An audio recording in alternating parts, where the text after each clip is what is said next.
ये क्या हो रहा है?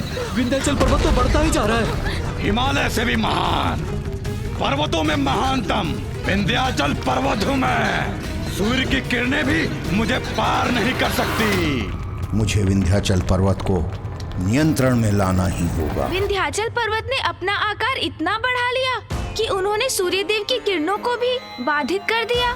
हाँ गणेश। तब ऋषि अगस्त्य ने फिर क्या किया पिताश्री? विंध्याचल पर्वत का कर्तव्य तो अपनी विशालता से यहाँ के वासियों की रक्षा करना है, किंतु वो इन लोगों के साथ शत्रुवत व्यवहार कर रहा है। यही परिणाम होता है अहंकार का। ये सब क्या हो रहा है?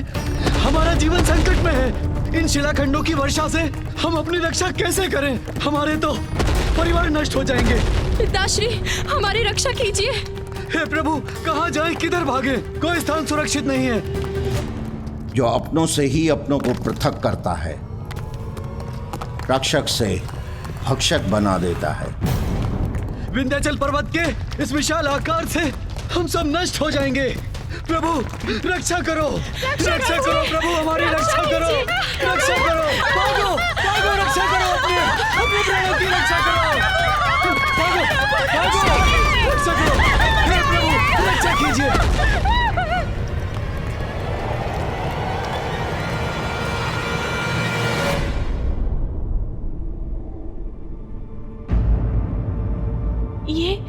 ये शीत तो असहनीय है।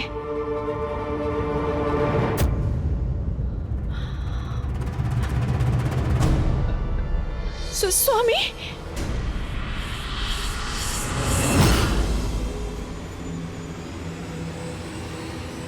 शीत का प्रचंड प्रकोप हो रहा है यहाँ। विंध्याचल पर्वत ने सूर्य की किरणों के साथ उनकी उष्णता को भी यहां आने से रोक दिया है। इसीलिए इस क्षेत्र का तापमान गिरने लगा है। यदि ऐसा ही रहा तो यहां सर्वत्र हिम का प्रभाव हो जाएगा।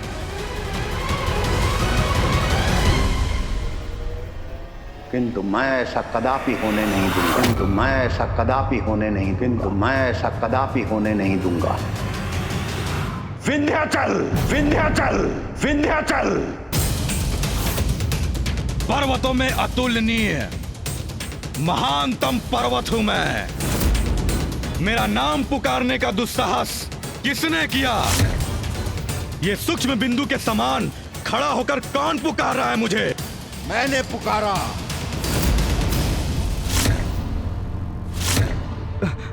ऋषि अगस्त्य यहाँ? ऋषि अगस्त्य यहाँ, जिनका सम्मान देवता ही नहीं त्रिदेव भी करते हैं, आज स्वयं मेरे निकट पधारे हैं। धन्य हुआ मैं। सावधान विंध्याचल, कहीं कोई भूल ना हो जाए। अहंकार में इतना डूब गए तुम कि अपने गुरु को प्रणाम करना तक भूल गए। कैसे हो गया तुमको इतना अहंकार? ये कैसी भूल हो गई मुझसे? मुझे क्षमा करे गुरुवर, आप मुझे दिखाई नहीं दिए। जब दंभ में किसी का शीश आकाश से भी ऊपर उठ जाता है तो उसे स्वयं के महानतम होने की भ्रांति हो जाती है और तब उसे दूसरा कोई दिखाई नहीं देता। विंध्याचल, क्रोध में कहीं गुरुदेव मुझे शाप न दे दें। मुझे क्षमा कीजिए ऋषिवर, क्षमा कीजिए।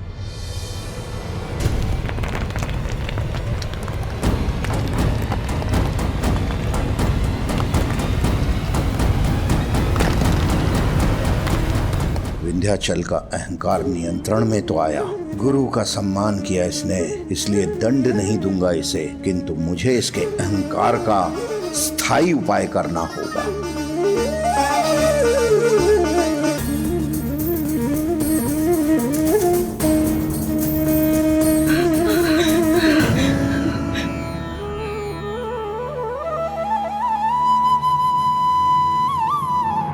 सूर्य देव की किरणें पुनः यहाँ पहुँच रही हैं और शीत का प्रभाव भी मिट रहा है।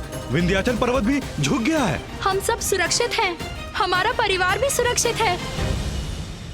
पिताश्री, ऋषि अगस्त्य ने विंध्याचल पर्वत को झुका तो दिया, किंतु उनके वहाँ से हटने पर पुनः पर्वत का अहंकार जागृत ना हो उठे, ये सुनिश्चित करने का क्या उपाय था?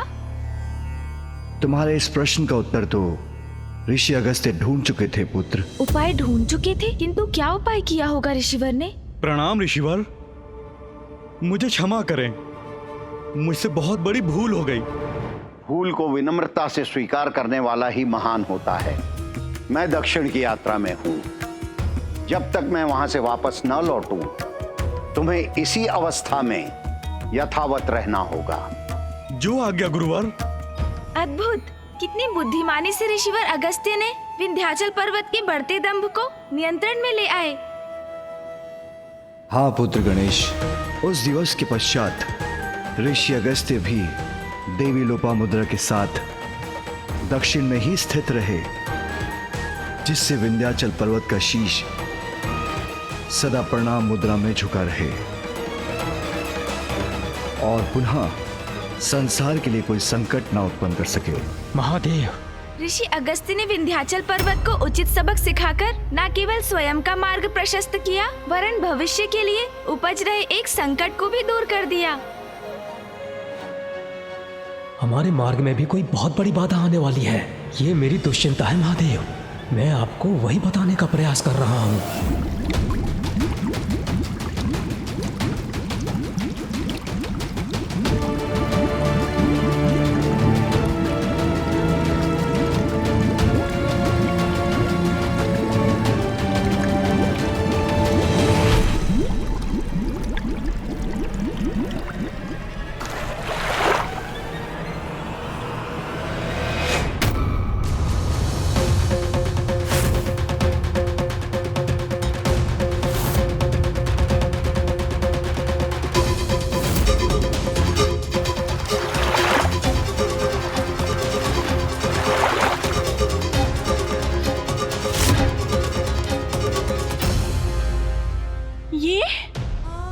ये भयंकर दृश्य, जलचरों का ऐसा निर्मम संहार, उनके ये अवशेष किसी भयंकर शत्रु के उपस्थित होने के संकेत हैं।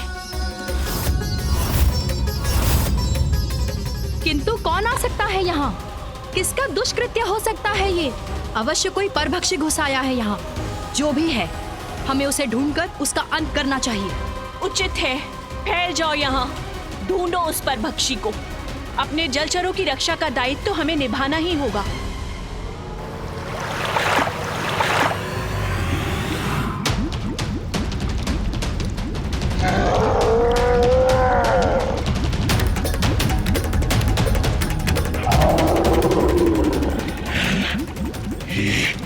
ये चमकीला क्या है? ये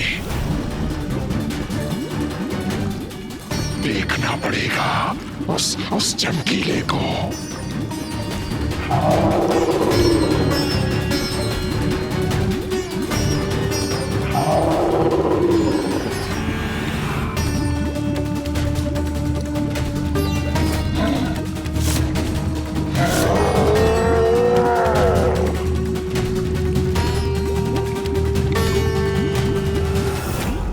कौन है वहां?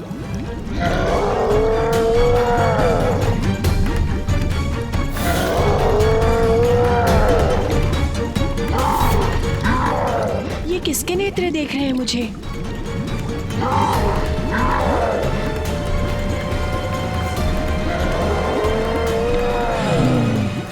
बड़ा आहार।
ये तो कोई विचित्र शिशु है। इसी दुष्ट ने हमारे सागर के शांत जल में मृत्यु का आतंक फैलाया है। वध कर दो इसका।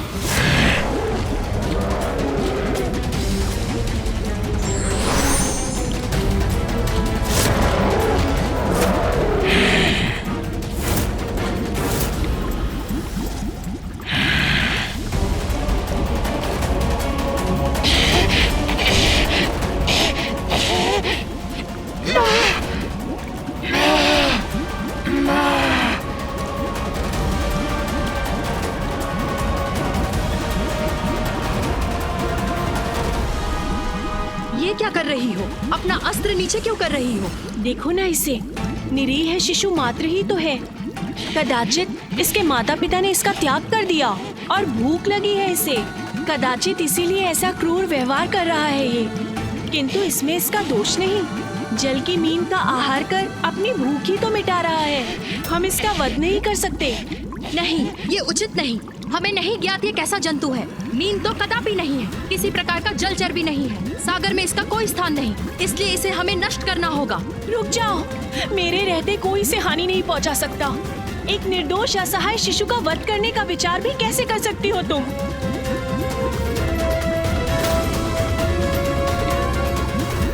आओ शिशु, मैं तुम्हारा ध्यान रखूंगी और आज से तुम्हारा नाम होगा जलंधर। जलंधर जलंधर। उचित है, ध्यान तो तुम्हारा रखेगा ये जलंधर। अब तुम सुरक्षित हो, भयभीत मत हो।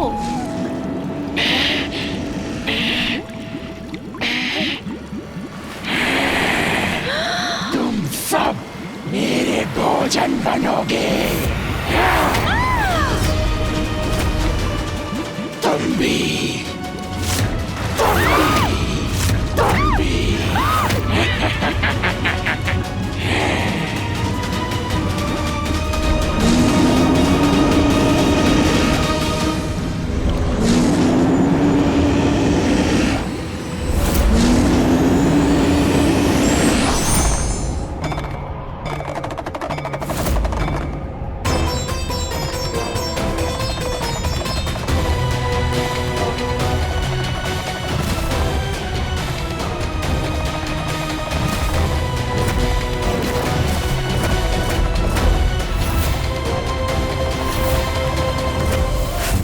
सागर के भीतर महादेव की क्रोधाग्नि से उत्पन्न एक महासंकट के होने का आभास मेरी चिंता बढ़ा रहा है। तो क्या पिताश्री, ऋषिवर अगस्त्य के दक्षिण पहुंचने पर माँ लोपामुद्रा नदी में परिवर्तित हुई? नहीं पुत्र गणेश, वो अवसर अभी नहीं आया था। अभी तो ऋषि अगस्त्य दक्षिण की ओर जा ही रहे थे और मार्ग में। क्या हुआ दक्षिण के मार्ग में पिताश्री?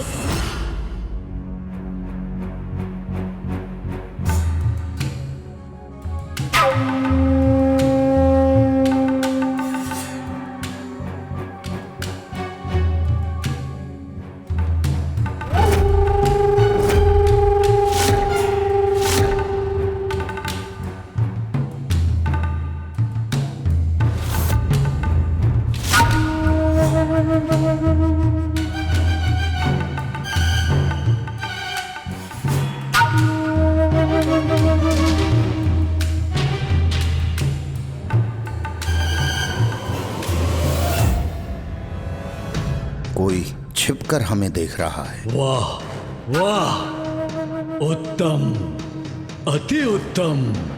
देखो कितना गोल मटोल हृष्ट पुष्ट ऋषि है ये। बहुत समय से ऐसे किसी ऋषि का भोजन करने का अवसर नहीं प्राप्त हुआ। इससे अपना आहार बनाकर हृदय तृप्त हो जाएगा।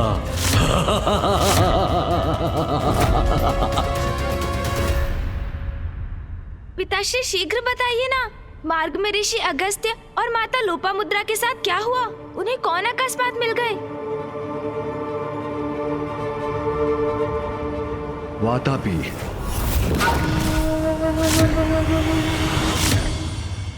स्वामी, हम यहाँ कुछ समय के लिए विश्राम करेंगे। उचित है प्रभु, आप यहाँ विश्राम कीजिए। मैं तब तक आपके लिए वन से फल लेकर आती हूँ। उसकी कोई आवश्यकता नहीं देवी।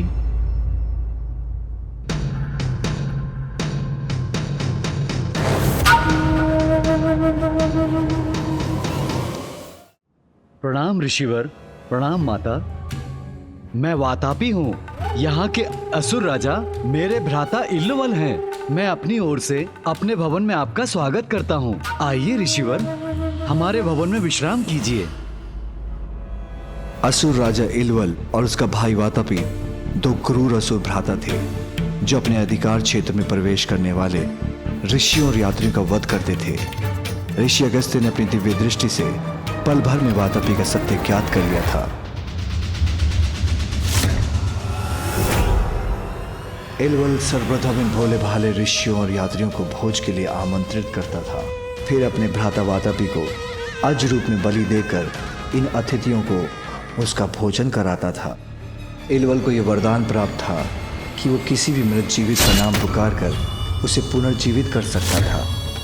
अपने अतिथियों को वातापी का भोजन कराकर इल्वल कहता था, वातापी जीवित होकर बाहर आ जाओ, और उसका भ्राता जीवित होकर अतिथियों का उदर चीर कर बाहर आ जाता। तब ये दोनों उस मृत अतिथियों का धन हड़प लेते और उसके तन को अपना आहार बनाते थे। वातापी, जीवित होकर बाहर निकलो।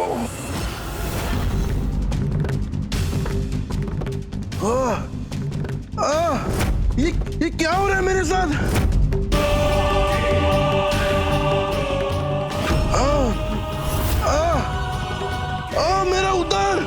मेरा उदर फट रहा है।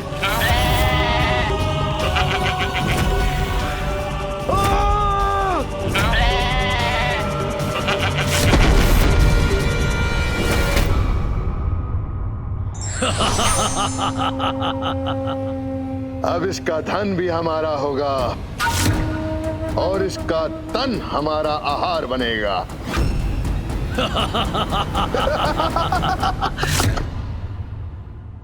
आप आएंगे ना ऋषिवर? अवश्य। मैं तुम्हारे इतने स्नेहपूर्ण निमंत्रण को अस्वीकार कैसे कर सकता हूं? मैं तुमसे और तुम्हारे भ्राता से भेंट करने तुम्हारे राजभवन अवश्य आऊंगा। प्रणाम ऋषिवर, प्रणाम माता।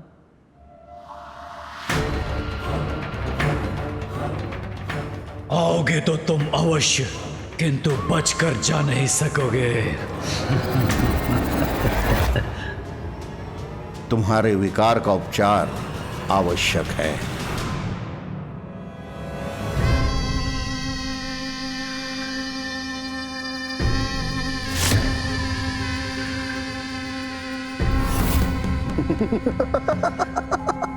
उत्तम, अति उत्तम, बहुमूल्य आभूषण।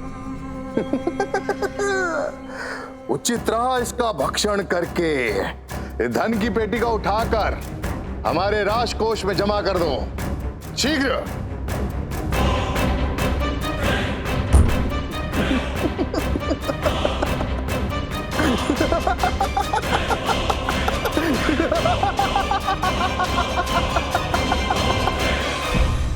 असुर राजा इल्वल और उनके भ्राता वातापी ऋषियों का संहार कर उनके शरीर की मज्जा को अपना आहार बनाते थे। ये ज्ञात होते हुए भी ऋषि अगस्त्य ने वातापी का निमंत्रण स्वीकार कर लिया। हाँ पुत्र, दक्षिण की ओर जाते हुए जब ऋषि अगस्त्य अपनी पत्नी देवी लोपामुद्रा के संग असुर राजा इल्वल के क्षेत्र में पहुंचे, वहां की प्रजा दुष्ट राजा इल्वल के अत्याचार से आतंकित थी। अन्य सभी के उनके कष्टों से मुक्त कराना ऋषि अगस्त्य ने अपना कर्तव्य समझते थे। तो फिर ऋषि अगस्त्य ने क्या किया पिताश्री? मैं यहाँ के राजभवन होकर आता हूँ, आप यहीं रुकिए। स्वामी, आप नहीं चाहते कि मैं भी आपके साथ चलूं? वहाँ जो असुर प्रस्तुत करेंगे वो आपको प्रियकर नहीं होगा।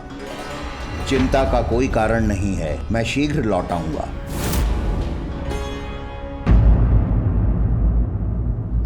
आनंद, अति आनंद आया। भ्राताश्री, आपकी प्रसन्नता का कारण मुझे समझ में नहीं आया भ्राता। भ्राता वातापी, सैकड़ों मुद्राएं, बहुमूल्य रत्न, बहुमूल्य आभूषण प्राप्त हुए उस व्यापारी का भक्षण करके, और तुम कहते हो कि प्रसन्नता का कोई कारण नहीं? किंतु हमारे भोजन योग्य नहीं था वो। इतना कृष्णकाय जैसे मात्र त्वचा और हड्डियों का ढांचा हो। मुझे तो किसी रसीले हृष्ट पुष्ट स्वादिष्ट ब्राह्मण का भोजन करना है, और ऐसा एक ब्राह्मण मुझे वन में मिल भी गया है, और वो इसी ओर आ रहा होगा।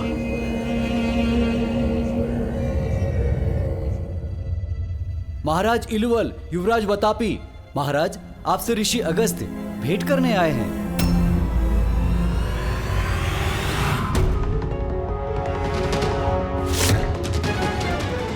स्वागत है आपका ऋषिवर्ष। जब तक आप यहाँ हैं आपको किसी प्रकार की कोई असुविधा नहीं होगी। हम संपूर्ण ध्यान रखने वाले हैं आपका। आशा करता हूँ मेरा ये आगमन आपके लिए भी उतना ही सुखद हो जितना मेरे लिए। सच्चे ज्ञानी तो वो होते हैं जो सामने वाले के व्यवहार से उसकी अच्छी और बुरी नीयत को समझ जाते हैं।